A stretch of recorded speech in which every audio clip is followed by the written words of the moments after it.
Were you also in solitary confinement for Oh most? yeah, we was in solitary confinement for a long while we was there, man.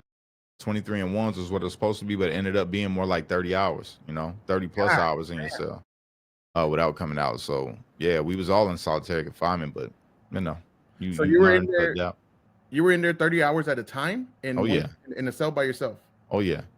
Okay, I'm just trying to get in your mind. Like, what goes on in your mind when you're in when you're in a jail cell for 30 hours by yourself?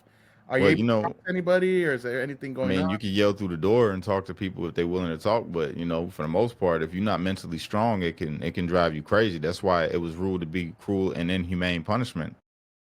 If you lock somebody in their cell more than 22 hours a day, that's in law. That's Supreme Court, Yeah, and it, violations.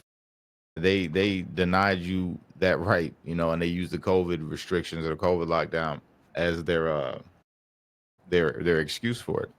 But what it does to you, if you're not mentally strong, it could, and even if you are mentally strong, it's a challenge. They got you in there with white walls, so everything is just plain, and you see rust and mold, and it's dirty, and you're stuck in there, and you can't make a phone call. You're wondering what's going on out there in the world. If your kids are okay, or what's your lady doing? You just think about all of these things.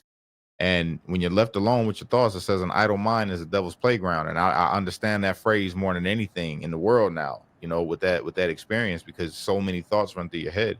And then on top of the added stress of, COs talking about they're gonna kill you, or they'll do this to you, they'll do that to you. And then watching your brothers, get mistreated, and people running in their cells that are COs, and you can't do nothing about it. You're stuck. You're behind the wall. You know what I mean? You can't get through the door. So yeah, I mean, it's tough. It was rough, man.